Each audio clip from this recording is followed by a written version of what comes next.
राम राम राम राम राम राम राम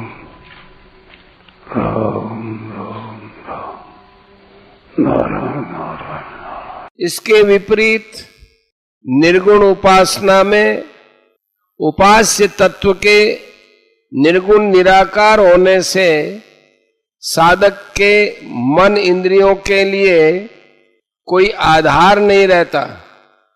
आधार न होने से तथा वैराग्य की कमी के कारण इंद्रियों के द्वारा विषय चिंतन की अधिक संभावना रहती है।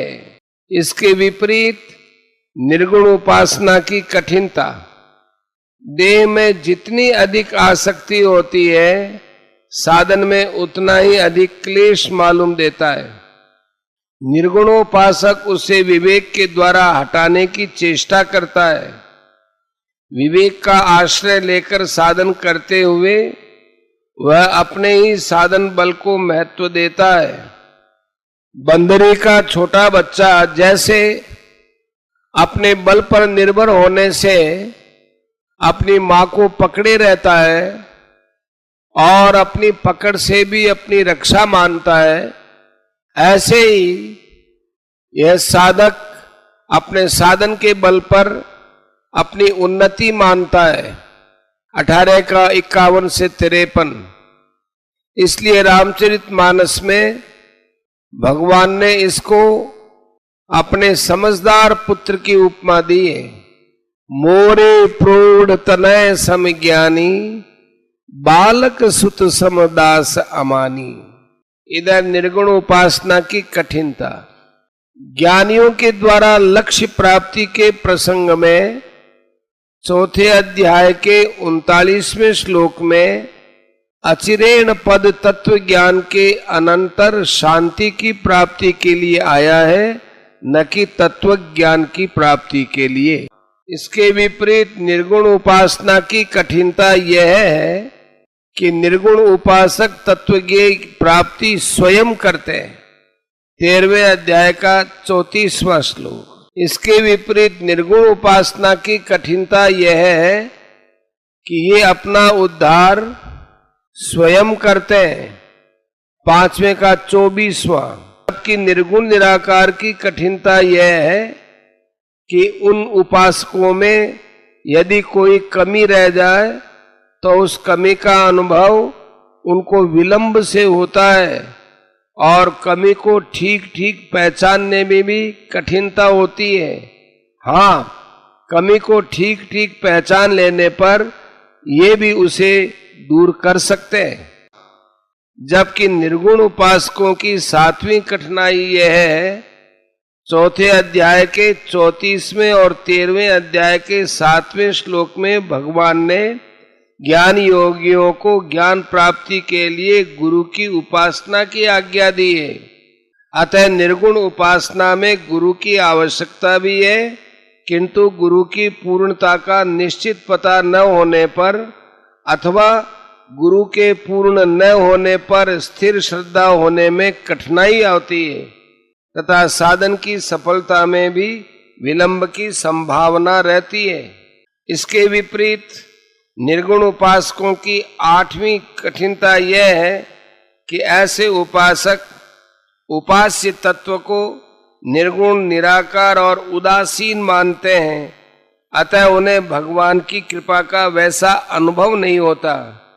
वे तत्व प्राप्ति में आने वाले विघ्नों को अपनी साधना के बल पर ही दूर करने में कठिनाई का अनुभव करते हैं।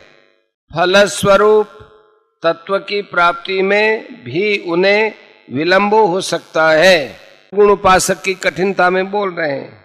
9वीं कठिनता, ज्ञान योगी अपनी क्रियाओं को सिद्धांततः प्रकृति के अर्पण करता है, किंतु पूर्ण विवेक जागृत होने पर ही उसकी क्रियाएं प्रकृति के अर्पण हो सकती हैं। यदि विवेक की किंचन मात्र भी कमी रही तो प्रकृति के अर्पण नहीं होगी और साधक कर्तृत्वाभिमान रहने से कर्म बंधन में बंध जाएगा। जबकि निर्गुण निराकार में कठिनता यह है कि जब तक साधक के चित्त में पदार्थों का किंचन मात्र भी आदर अथवा अपने कहलाने वाले शरीर और नाम में अहंता ममता है, तब तक उसके लिए पदार्थों को मायामय समझकर उनका त्याग करना कठिन होता है। जबकि निर्गुण उपासना में 11वीं कठिनता यह है कि यह साधक पात्र बनने पर ही तत्व को प्राप्त कर सकेगा। पात्र बनने के लिए विवेक और तीव्र वैराग्य की आवश्यकता होगी, जिनको आसक्ति रहते हुए प्राप्त करना कठिन है। ये दोनों की तुलना करने के पश्चात अब उस श्लोक में बचे हुए अंश की व्याख्या हो रही है। अव्यक्ता हि गतिर दुखम देहवद्भिरवाप्यते। देही, देहभृत आदि पदों का अर्थ साधारणतया देहधारी पुरुष लिया जाता है। प्रसंगानुसार इनका अर्थ जीव और आत्मा भी लिया जाता है।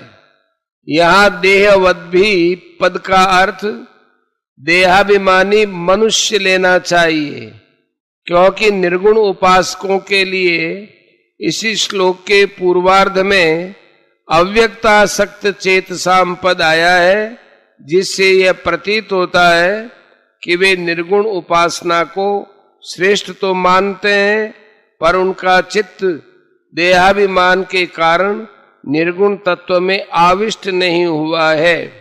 देहाभिमान के कारण ही उन्हें साधन में अधिक क्लेश होता है।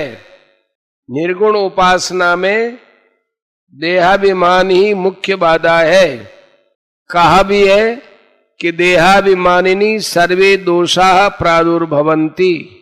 इस बाधा की ओर ध्यान दिलाने के लिए भगवान ने देहवद्भि पद दिया है। इस देहाभिमान को दूर करने के लिए ही अर्जुन के बिना पूछे ही भगवान ने 13वां और 14वां अध्याय कहा है। उनमें भी 13वें अध्याय का प्रथम श्लोक देहाभिमान मिटाने के लिए ही कहा गया है। ब्रह्म के निर्गुण निराकार स्वरूप की प्राप्ति को यहां अव्यक्ता गति कहा गया है। साधारण मनुष्यों की स्थिति व्यक्त अर्थात देह में होती है, इसलिए उन्हें अव्यक्त में स्थित होने में कठिनाई का अनुभव होता है। यदि साधक अपने को देह वाला न माने तो उसकी अव्यक्त में सुगमता और शीघ्रता पूर्वक स्थिति हो सकती है। परिशिष्ट भाव निर्गुणोपासना में जो देह सहित है वह उपासक है, और जो देह रहित है वह उपास्य है। यह उपासक जीव और उपास्य ब्रह्म है। देह के साथ माना हुआ संबंध ही जीव और ब्रह्म की एकता में खास बाधक है। इसलिए देहाभिमानी के लिए निर्गुण उपासना की सिद्धि कठिनता से तथा देरी से होती है, परंतु सगुणोपासना में भगवान की विमुखता बाधक है, देहाभिमान बाधक नहीं है। इसलिए सगुणोपासक संसार से विमुख होकर भगवान के सन्मुख हो जाता है। साधन के आश्रित न होकर भगवान के आश्रित हो जाता है। अतः भगवान कृपा करके उसका शीघ्र ही उद्धार कर देते हैं। 12वें का 7वां और 8वें का 14वां, यह सगुणोपासना की विलक्षणता है। सगुणोपासना में भक्त जगत को मिथ्या मानकर उसके त्याग पर जोर नहीं देता, क्योंकि उसकी दृष्टि में जड़ चेतन सत असत सब कुछ भगवान ही है। सद असत चाहम अर्जुन, नौका 19। इसलिए सगुण की उपासना समग्र की उपासना है। गीता ने सगुण को समग्र माना है और ब्रह्म जीव कर्म अधिभूत अधिदैव अधियज्ञ इन सब को समग्र भगवान के अंतर्गत माना है। 7वें अध्याय का 29-30। इसलिए गीता को देखने से ऐसा प्रतीत होता है कि निर्गुणोपासना समग्र भगवान के एक अंग की उपासना है और सगुणोपासना स्वयं समग्र भगवान की उपासना है। त्वाम पर्युपासते माम ध्यायन्त उपासते, 12वें अध्याय का 6।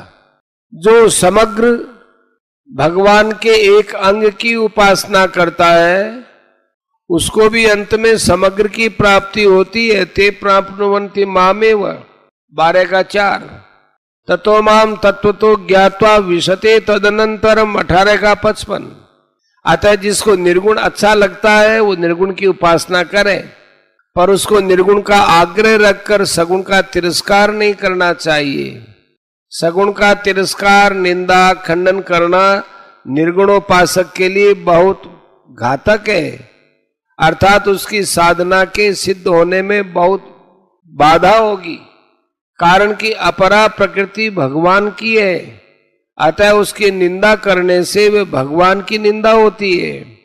गुणों का खंडन करने से गुणों की सत्ता आ जाती है जो बाधक होती है, क्योंकि सत्ता माने बिना साधक निराकरण किसका करेगा। अतः साधक यदि दूसरे की निंदा तिरस्कार न करके तत्परता पूर्वक अपने साधन में लगा रहे तो आगे चलकर सभी साधक एक हो जाते हैं, क्योंकि तत्व एक ही है। सगुण की उपेक्षा करने से साधक मुक्त तो हो सकता है पर मतभेद नहीं मिट सकता, परंतु सगुण की उपेक्षा न रहने से मतभेद भी नहीं रहता और